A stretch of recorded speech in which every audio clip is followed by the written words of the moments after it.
planting in the meadow house backyard, and you can see that we have created quite a number of beds here, quite large beds. And it's going to take a lot of plants to fill in space. But I went ahead and got a number of plugs, which I've covered on an earlier video all about plugs. So these are deep plugs or landscape plugs, so DPs or LPs. Went and got a number of native and I would say native adjacent plants. What I mean by that is native adjacent means that they're native to the US, but it's native maybe to a neighboring state or some state that might be a bit more in the Midwest or south of us. So these two right here are dahlias, not dahlias, but dahlias, D-A-L-E-A. And one is candida, which is the white version. I think this one is the white version, yes, right here, which has, I think, a little bit more of a thicker leaf. And then this is the purpurea, which is the purple version. Both of these, as I had shared, are not native to New York, but they're native to adjacent states. When I look at leaves like this, it immediately makes me think it's a nitrogen fixer, and this is a nitrogen fixing plant. Why? What tells you about them? In the family of Fabaceae or clovers, just has that kind of clover-like leaf. You could see that it has the leaf and the leaflets, even in trees. So I'm thinking about like a locust, which is also in the Fabaceae family. It just reminds me of one of those plants that would be a nitrogen fixer. These don't get too high. Roughly around 2 feet tall is where they max out. And they kind of have like these beautiful like little cleaning brush style, almost like a plantain flower, but a bit showier. And I've planted quite a lot in those other gardens, which I'll show you and take you over, but I'm gonna plant some more in here. And because they're closer to around 2 feet, I'm gonna plant them a little bit more closer to the edge because a lot of these plants are in the 4 to 5 foot range and they'll kind of get lost within it, which is totally fine too, because I just want all of these plants to billow out and basically rub elbows with one another. But I also want to be able to see the flowers. And of course, if it's a nitrogen fixer, you can see that there's one here, it's a little dry, so I'm gonna water these in. If it's a nitrogen fixer, even if you don't see it visibly, at least it's also doing something where it's fixing nitrogen for the other plants. So plugs are generally pretty much ready to go. You can see that these are well rooted. Eventually what I'm gonna do is, after I plant all the plugs, I'm gonna spread some seed, mainly like violet seeds, and a number of others that could be like a really good understory herbaceous plant. And if you recall, some of those violets serve as the host plant for our fritillary butterflies. It's kind of expensive to buy violets, so buying it by seed I feel like is the most economical option. But here you go, I have a bird's foot violet, which I think is really beautiful. Typically, our violets will have a more cordate or heart-shaped leaf, and this one has a bit more that looks like fingers and has this little purple flower here. So I thought like that would be a beautiful plant for the understory of this relatively kind of big, it's like a hefty garden. You can't really see it now. I think we'll have to just exhibit patience and see this garden in full maturity maybe next spring, summer, and fall. I probably won't seed until another maybe couple weeks or so. So right now I'm doing this in August, and I would like to start seeding maybe in September when it's getting a little bit more towards fall. That way a lot of these plants will need some type of cold stratification, which just means that their seed needs to experience winter for it to successfully germinate, which seems counterintuitive, but in an area that has evolved with winter, a lot of our seeds need that just to kind of break the seed coat sometimes. And now I've planted these plants in our pollinator garden, and to be honest with you, I haven't seen them come up. So it'll be interesting to see them here. I mean, I didn't plant that many. So because I'm planting a lot more in here, I think it'll be more easily recognizable.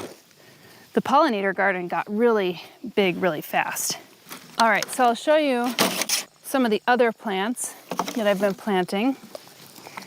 This one is a type of aster, and this is called Symphyotrichum uletogens, something like that. It is one of our endangered varieties of aster. So it doesn't look like much, I understand, because they come in and they're kind of crushed and they don't have any flowers on, but I'll tell you what, these grow very fast. And this is, again, we have lots of asters here, very important plant in the fall, but I really wanted to focus, especially in this garden and a little bit in this garden, some of our endangered and threatened plants. And I have one of our liatrisses here, which is our Liatris scariosa variation newlandii, which is also an endangered plant. And so I've focused on planting that in here as well. So that's something that I wanted to keep top of mind. Here's another liatris. This is not one that's endangered. I actually don't even think that it's native to New York, so this might be native adjacent. And this one's Liatris cylindricaceae. The reason why I chose this one is a lot of our liatrices are quite tall, so they get pretty beefy, 3 feet, 4 feet, even 5 feet tall. This one is very modest in size. So I wanted this kind of for front of border, because again, if I plant it towards the middle, it'll get lost. But if I plant it a bit more front of border or in a garden such as this, you'll be able to see it a lot more. So I don't think this is a liatris that's coming up right now. So this one might be our variation newlandii that's coming up. So I have a couple plugs that I've plugged in here. And this one looks like it had flowered already. So it's nice that they're flowering at different times. I had chatted with somebody who basically collects native plant seeds. And the fact that they have germination at different times, slightly different times, actually is great, because if there is a pollinator or an insect that relies on it as a host plant, if that insect happens to emerge at a later time, because maybe the weather was less favorable or whatnot, then that's a positive thing. So having different germination rates is actually considered positive, not always blooming at once, essentially. And you'll notice I've planted a couple other plants, which I'll feature in a second. And basically, we've built up all of these beds. So we've added cardboard, and then we added some of the soil seconds that we got from Espoma.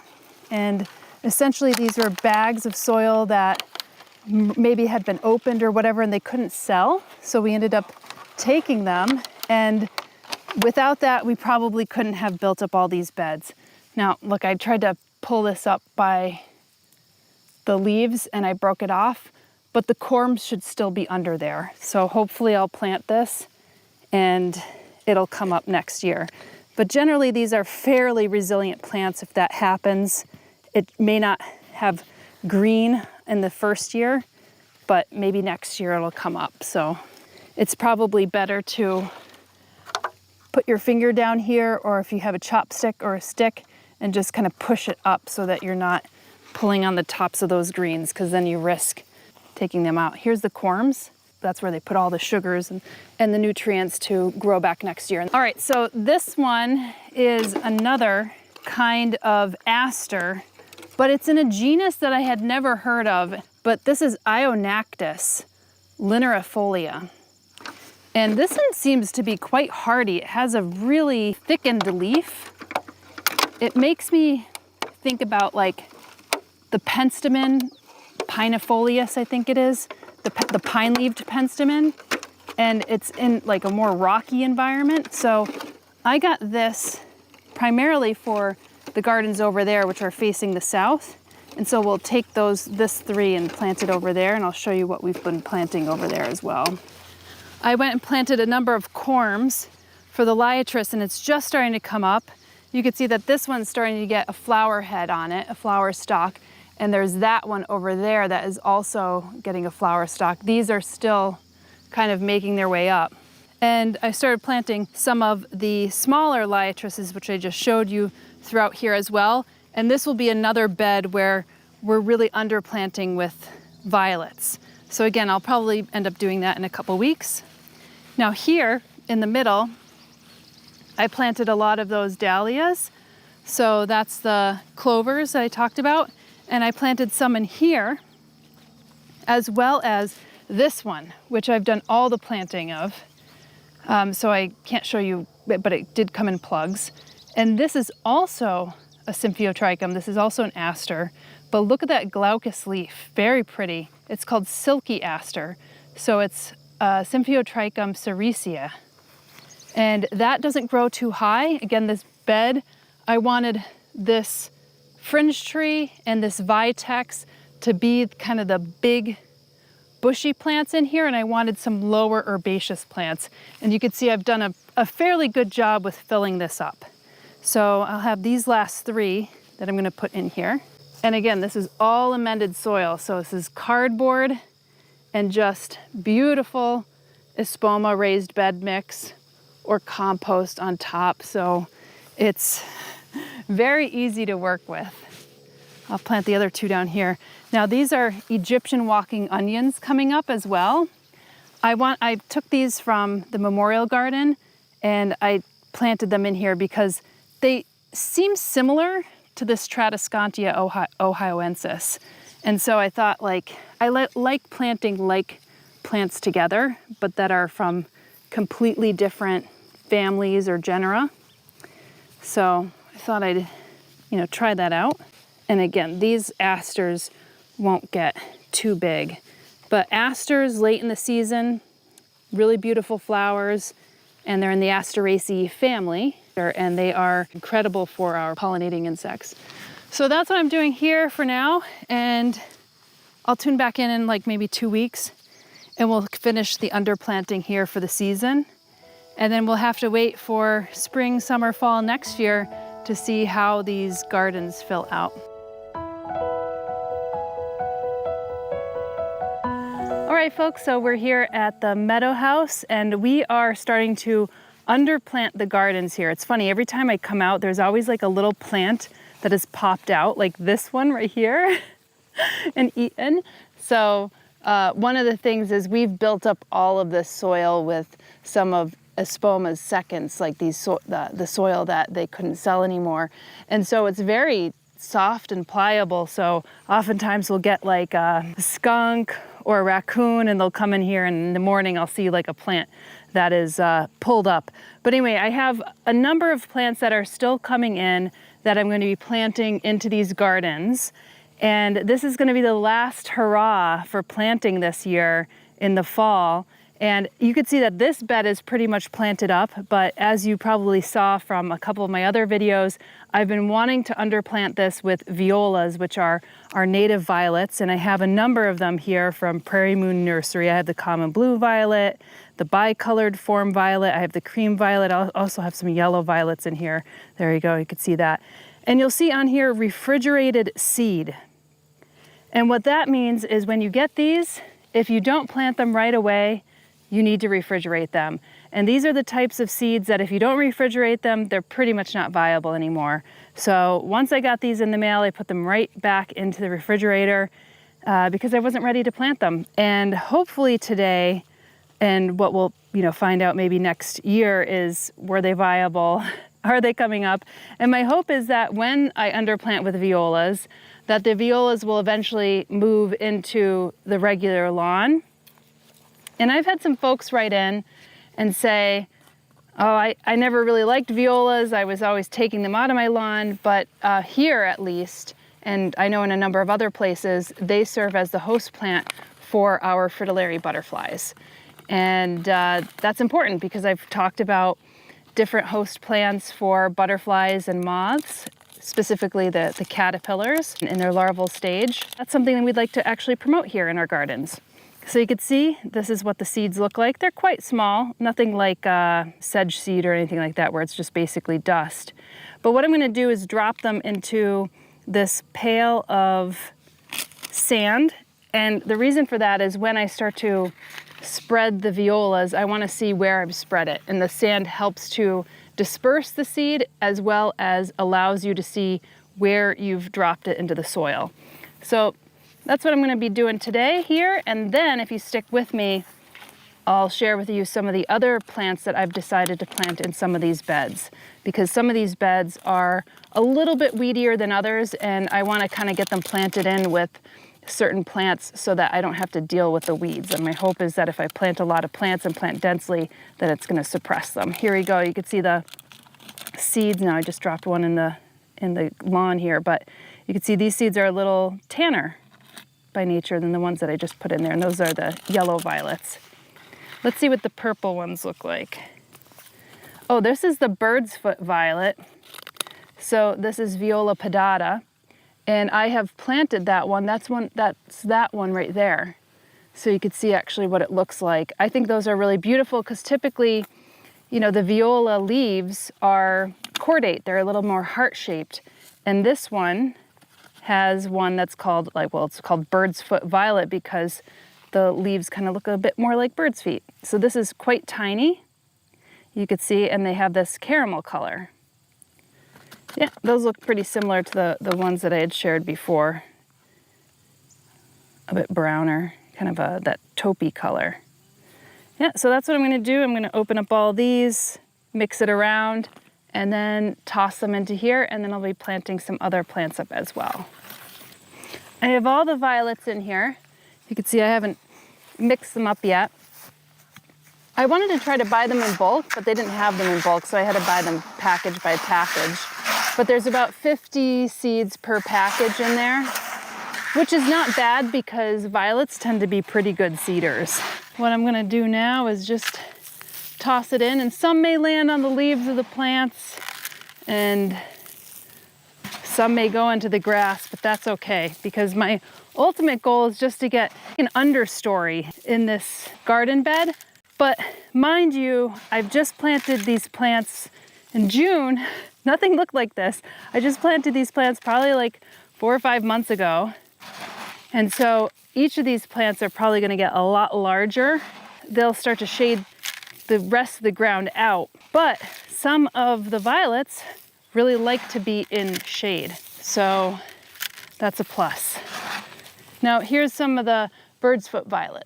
So you can see that's actually out now. And normally these will flower in the springtime, but it's not unusual for violets to bloom again in the fall. All right, so I have some left over. So what I'm gonna do is start in this bed.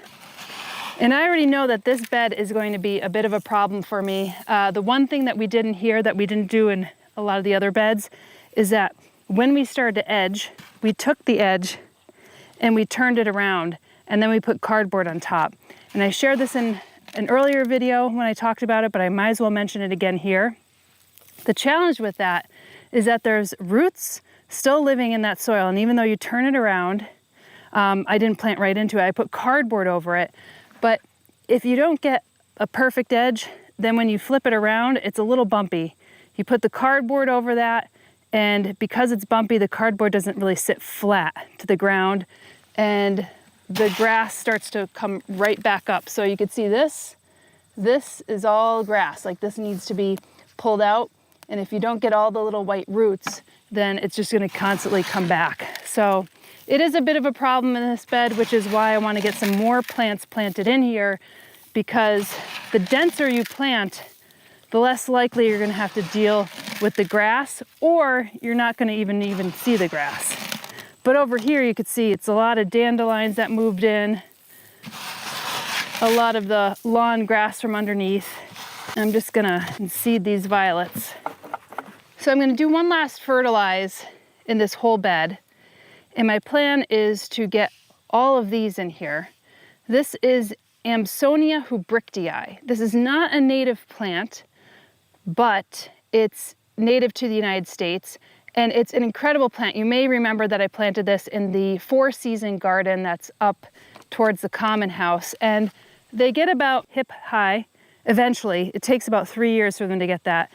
And in the early springtime, they get these beautiful tiny little baby blue, sky blue flowers, and they get this wispy kind of leaf that looks very similar to Vernonia, which this is an ironweed. This is a cultivated variety, so our native Vernonia gets very, very tall. I mean like 5, 6, 7 feet tall.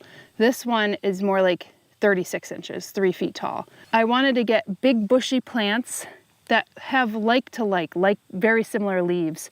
And the Amsonia, when it's not in bloom, actually looks a lot like the Vernonia. The Amsonia blooms early in the season, like in spring. The Vernonia, you can see it's just starting to bloom now. And again, this is a young plant, so it's not that impressive.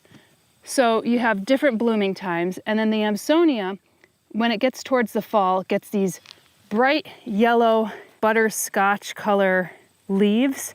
So it's got that interest kind of all season long. But again, it takes about, I would say, 2 to 3 years for it to get any sort of height. I also got another grass, and this is an Andropogon tenarius. And this, again, this grass is not native, but it is native to the US, not too far from here. And the seed heads are just so beautiful. They get these like white, cottony seed heads on these dark red burgundy stems. And I've kind of gone all out with grass here, the Muhlenbergia and that one. And then also, these aren't looking so great, so I'm hoping they'll pull through.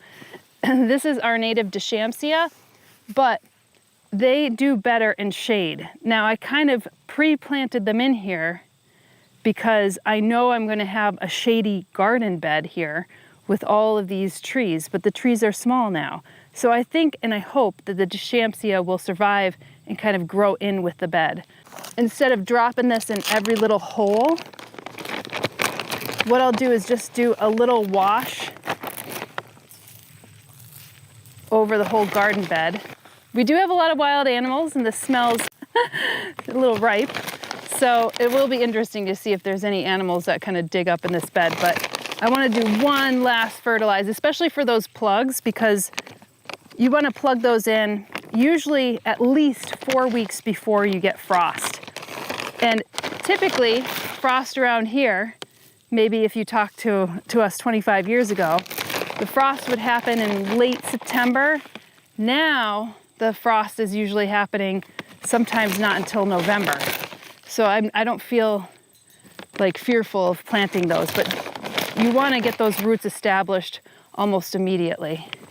And it's been very rainy here, very overcast. This is the first day that's actually partially sunny. These are well watered because they've been sitting outside. So you can see they're really well watered. That's what the roots look like. And these are deep plugs, DPs, or landscape plugs, LPs. And that's what you typically want in a situation like this.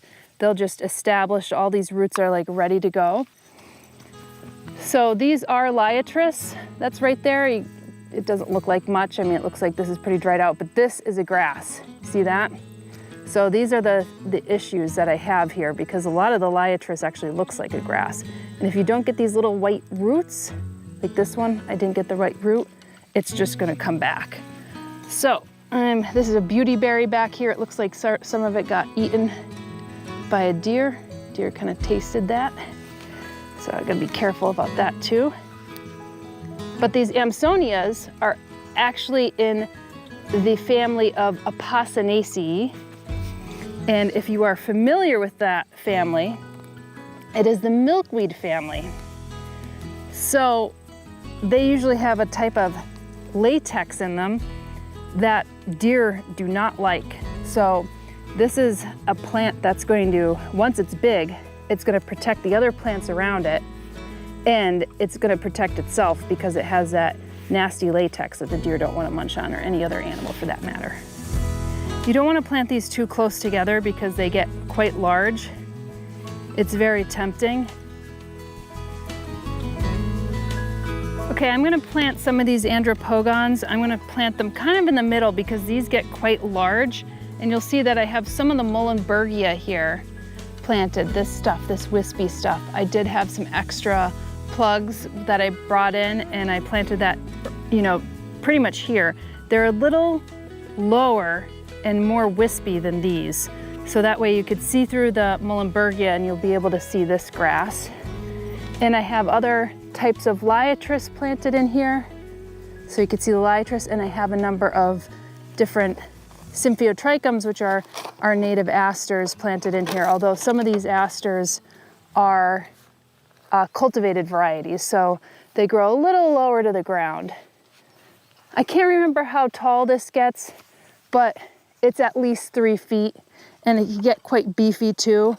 And typically what I do in the really early springtime is that I'll just cut the grass back pretty much to the ground, you know, a few inches up.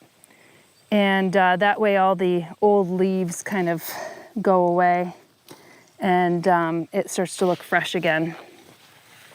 This is gonna be a little too close to this tree because this tree is going to get quite large. So I'm gonna maybe put it up here. This one will also get large, but it's gonna take a little while and it has a completely different canopy. So I'm gonna plant this closer to this liatris and this Symphyotrichum here. And that way, if people are looking up from the road, they'll be able to see the tulips, which I haven't planted yet, then the Muhlenbergia, the wispiness in the Muhlenbergia, the liatris, and then this grass, and then of course the canopy of the trees. So we'll try this out. I think Andropogon would do really well in the meadow as well, but I didn't choose to plant it in there because it's not really a native grass to this area. So I thought maybe I'll just save it for the garden beds. All right, let me take you through the last plant that we'll be planting in here, at least for today. Totally forgot. I have 2 more plants. We have lots of lobelia that are growing in the landscape. Lobelia cardinalis, it's also a great hummingbird plant. Recently featured that. Lobelia sulphitica, which is also growing in some of our gardens and around Half Lake, which is also a great hummingbird plant. I found Lobelia inflata, which is an intense herbal. And then I thought, well, let's do the pale spiked lobelia, which is Lobelia spicata. And this grows to be about 2 feet tall. And I wanted to plant it in here because we have a lot of very kind of candelabra shaped flowers in here. We have some digitalis, which is our foxglove. So I can't wait to see what this garden is gonna look like in 1 to 2 years from now. And these of course don't look like much. You see this little basil rosette, but as you could see from this, it'll get this really tall, wispy white spike. So I thought, let's try that out. And then this does like a pretty medium wet habitat to basically medium dry, so it's not always necessarily wet. So I would like to actually plant, I have 6 of these. You can see I only have 4 here, but I'm gonna plant 2 up towards Half Lake and see if it would establish around there with the other lobelias. And I like to plant plants in different places because if I ever happen to lose one or if an animal digs it up, well then you know what? I have some others on the side. But I'm gonna just give it a little bit of fertilizer just to help establish those roots really quickly. And it's a good move that if you're not going to get rain soon, which we're gonna get it tomorrow, but it's a good move to also water them in. I'm not gonna remember what these plants are until they start flowering again. I mean, it's a pretty diverse bed already. Soil is so soft and easy to work with, unlike some of our native soils here. So it's a pleasure to actually be able to plant this. So you can see some echinacea right here. I don't know if that's gonna flower, but it looks like it is. And because these are 2 feet tall, I'm kind of planting them a bit like back from here because this is about the height of these. So I have the shorter plants in the front and it kind of gets to the higher in the back. So that's why I'm kind of just working my way around this area here. Okay. All right, so second to last plant is a special one. This is Salvia lyrata. This is one of our native salvias. And I can't recall if this is threatened or endangered. I think it's threatened in our state. And whenever I see growers growing a rare, threatened, endangered, or even an extirpated, which means essentially it's extinct, plant that used to be in New York, even if it wasn't from this county, it's one of those plants that I usually try to seek out and plant here. I know some folks really focus on bioregional plants, but we can't always get that lucky of finding seeds. And my sentiment is I'd rather try to reestablish it here from the beginning and as quickly as possible, and see if we could up the population levels of that plant. So Salvia lyrata doesn't grow that tall. This is pretty much maybe the height that it is. It's already flowered for this year, so it already had gone to seed. And I figured this is going to be a really nice bed to plant it in, because this bed is quite small. Eventually this birch and this spruce is going to kind of take over, and then kind of the sub-canopy layers, if the deer stop eating them, will be these rose bushes. And then I have a little bit more of these herbaceous plants around here. So I have some dianthus, which you could see is in bloom. There's one that's in bloom right here, that dark burgundy red bloom. And then this is the achillea, which you can see has gone to seed, and this is moonshine. So yeah, I figured this would be a nice little plant to plant in here and see how it goes.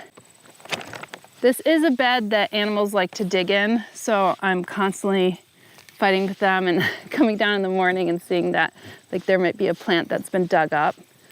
But again, once their roots established, by next year, I don't think many animals will be digging them up.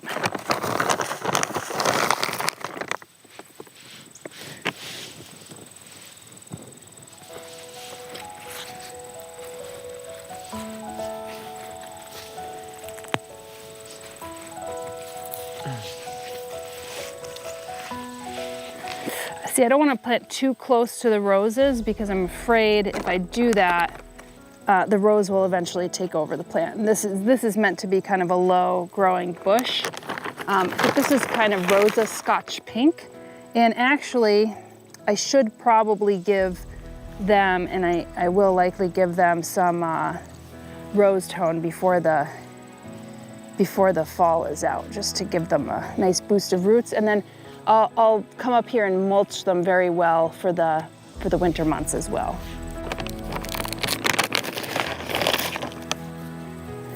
So this is a Cupid's dart, really pretty dried seed head you could see.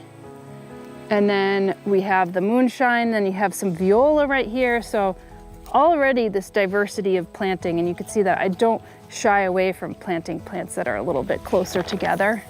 This is scabiosa, great plant that basically blooms from May to almost November if you're lucky. So I love these plants, and the butterflies and the bees tend to love them too.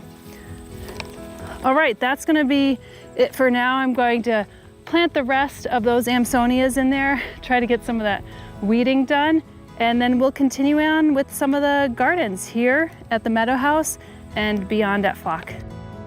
We'll be sharing how the gardens and wildscaped areas mature as the seasons progress, so if you enjoy videos like this, be sure to like, subscribe, and hit the notifications button to help us grow and share these videos to more folks. In the meantime, we'll be cracking away at more of the gardens and renovations here at Flock. We'll see you in the next video.